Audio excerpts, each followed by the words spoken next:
This is Mike Buda with SportsTownChicago.com with Lonesome Jay Bradley, wrestling for Resistance Pro in Chicago here at Wizard World.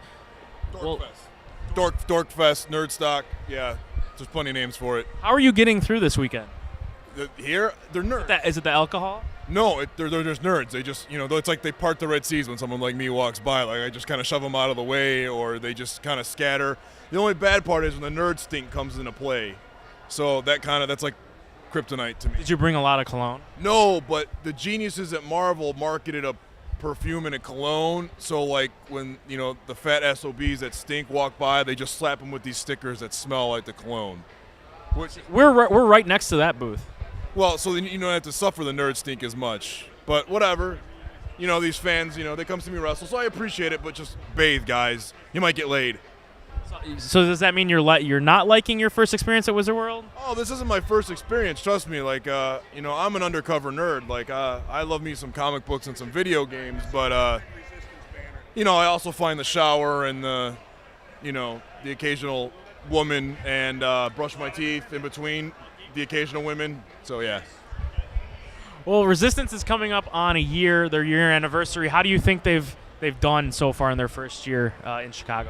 I was just I was talking to Jacquez about this the other day. A year ago. Hey, I'm talking here. Get out of the way. I'm a star. You're not. Anyways, I was talking to Jacquez about this the other day. Like a year ago, Billy Corgan came out, had the big announcement. Had me and Harry Smith here. They were number one, number two picks to join the company or whatever we were, and a week ago we were fighting over the title, and in the last year I think it's grown over like leaps and bounds. It's almost we've had to like kind of pull the reins on the growth a little bit. You know what I mean? So we don't get so many growing pains because like we've had 7 shows. I know they've had some people interested in sponsorships, and we got the TV thing going now. The DVDs are going well. I mean, I'm selling T-shirts, and the guys are selling DVDs in Germany and England, and they want to see stuff there. Can we download it? And I think it's just 7 shows in. You know what I mean? Like that's pretty big growth there. It's pretty phenomenal. And I think the product just gets stronger and stronger as we figure out. I think we have our core group of guys, but as it goes on, like what other pieces kind of fit in and can be one of those regulars. Now you lost to Harry last month at Fair Warning. I got kicked in the balls, dude.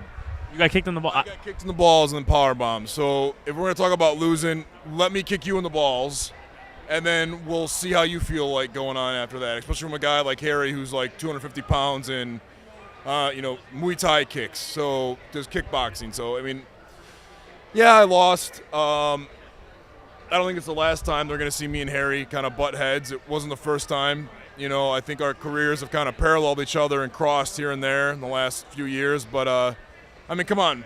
The boss man, Billy gave Rhino how many shots? I'm the hometown boy here. I think I can probably squeeze one more out of him, hopefully. So we'll see. I'm confident it'll happen again. How do you think the partnership with WCIU has helped out Resistance? You know what? As far as I know, I don't really have a ton of information on it, but here's what it is. We live in a world where everything is, instantaneous. Like people want their, now, the point and click. And yeah, we're on TV. Yeah, it's a late night time slot, but everything is so a la carte as entertainment goes, where people want to be able to just download it or YouTube it or DVR it.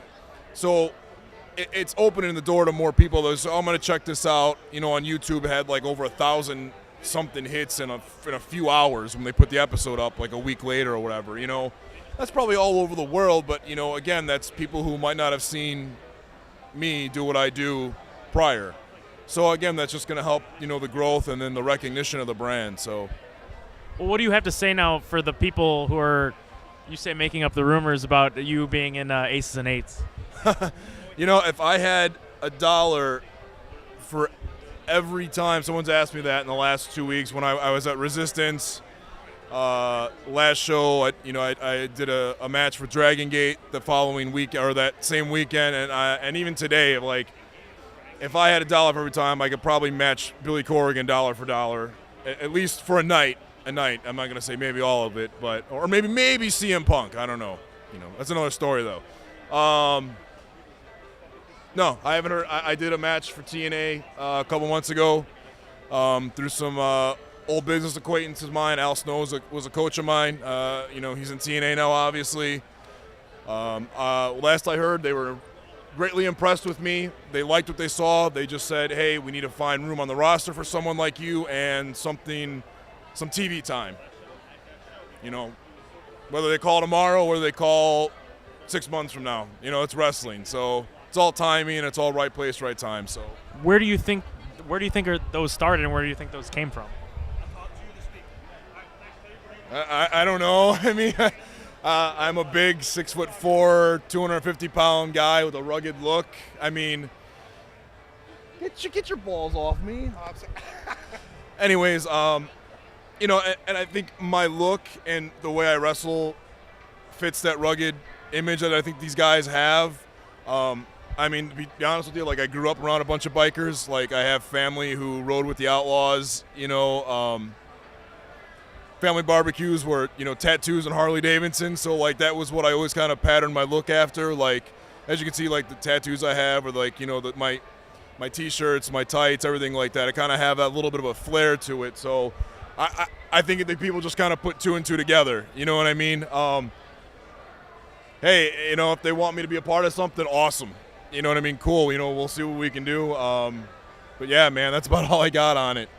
What would that mean for Resistance, your time with Resistance Pro, if Dixie Carter were to come calling for you? It's kind of up to Dixie and Uncle Billy to figure out. You know what I mean? Obviously, we're starting to talk, not allegations, but contracts, if one of that came into play, or allegiances, all that stuff. So it's hard to say until that day comes, or if it comes. So, there's other things going on too. Like I think Resistance will always be a home for me because it kind of made me passionate about pro wrestling again. I always want to be involved here with Billy and the Barons in some way, shape, or form. But there's other things going on. Like I've been contacted by a couple Japanese companies. So we'll see. I'm kind of enjoying like a resurgence and a reigniting of the fire to get things going for me again. So we'll see where it takes me.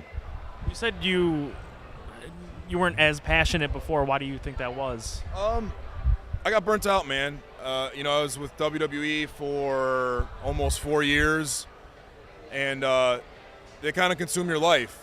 They pretty much, I've talked to it. I was actually talking to John Morrison about it over the other day when we were just chilling out, and it's like it takes over your life, and I was in a position to where it was like every year I was moving to a different city. I was maybe home to see family and friends like maybe a week of the year, and it gets to get exhausting.